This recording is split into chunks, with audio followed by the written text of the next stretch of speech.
When he debuted in Mortal Kombat 2, Jackson Jax Briggs was just a major in the US Special Forces. He had no notable traits or abilities. Then, 2 years later, he returned in MK3 with these big metal arms that went largely unexplained. Not that he needed them, mind, seeing how he could go toe-to-toe with the Shokan General without them, but the games never offered a clear explanation for the arms. Did his arms get ruined in Outworld, or was this a voluntary transformation? Or were they even replacements at all? Let's go back to the beginning and see if we can untangle this yarn ball of a cannon. Welcome to Cannonball. In MK3, Jax's bio says he outfits both arms with indestructible bionic implants. This suggests that his real arms are still present, but with augmentations. It's not clear if that means there are implants inside his arms to help him control the sleeves, or if the metal on his shoulder blades are the implants, or if the word implants refers to the sleeves themselves. The inner workings of these arms were never divulged. The next explanation came in the final chronological issue of the 94-95 Malibu comic series. In the Tournament Edition 2 issue, Jax's arms are slashed by Baraka's blades and damaged enough that he says he can't feel them. Kung Lao even says the wounds would have killed a normal man. His final appearance is requesting some metal arms once they get back to Earthrealm. Unfortunately, the comic series was cancelled before we ever saw Jax with those arms. The next take also came from an adaptation, 1996's Defenders of the Realm. The animated series depicted them as being cybernetic sleeves that Jax wears to keep up with the Outworld threat and can remove any time.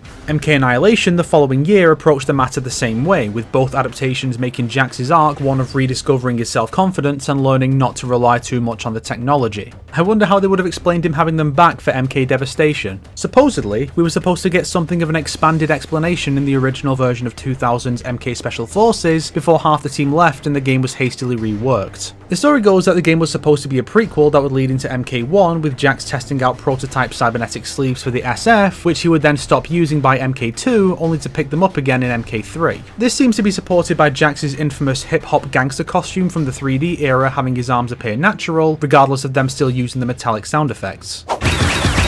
But then he may still have implants inside his real arms to explain that. However, no definitive answer was ever given. Jax's biocard in Deception claims he has replaced his own arms with mechanical ones. This was supported 4 years later by his MK vs DC Universe bio, which includes the phrase, replacing his arms with cybernetics. Given that one of these wasn't a proper game bio and the other was in a non-canon game, no, I don't care what Chancholo said about the game, he gets MK stuff wrong all the time. It's hard to say if this was intended to be a canonical explanation. I mean, DCU also claims that Raiden and Shao Kahn are brothers, which was never supported by any other game before or since, and Deception's claims could be interpreted as being a separate, more recent thing. After all, his conquest story in Deadly Alliance mentions Jax's newly designed cybernetic arms after discussing the OIA sabotage, so they could have been implying more than we realised here. Then the second timeline started with the 2011 Mortal Kombat. Here, Jax's arms are exploded by Ermac around the middle of the story, forcing him to get full-on replacements later on. This is not presented as an explanation for the original timeline, however, as Jax is only here to encounter Ermac because Sonya picked up a signal here, and she could only do that thanks to Raiden's visions allowing him, Jax and Johnny to free her before she's taken to the Colosseum. In fact, Jax later ponders if he had the arms in the previous timeline, which I feel is the writers acknowledging that this isn't how things were in the Midway timeline. MK Legacy set up Jax getting cybernetics, but we never got to see that. At the end of the opening two-parter, Jax is caught in an explosion and ends up in the hospital. Stryker tells Sonya that the doctors are concerned about damage to his arms. Supposedly, the intent was to bring Michael Jai White back for the movie that would follow season 2, but the movie was eventually scrapped and as far as we know, Jax is still in that hospital, never to recover. Maybe something about it got mentioned in season 2, I don't know, I've not seen season 2 and I don't care.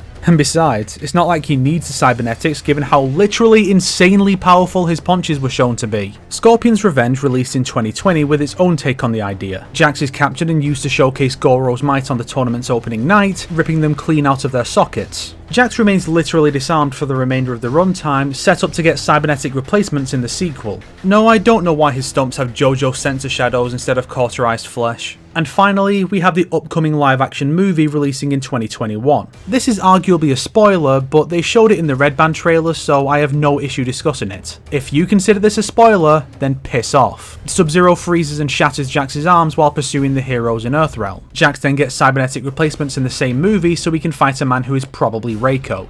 And that is all of the explanations of Jax's metal arm since 1995 that I could find. I personally prefer the original take, but I'm not opposed to the replacements idea coming later down the line as Jax spends over a decade fighting the forces of Outworld. Hell, that's how I wrote it in MK Chronicles. But rather than talking about my ideas, let's conclude today by talking about yours. After Baraka, Ermac, Goro, and now Bihan, who do you think will be the next character to fuck up Jax's arms? Kano? Cabal?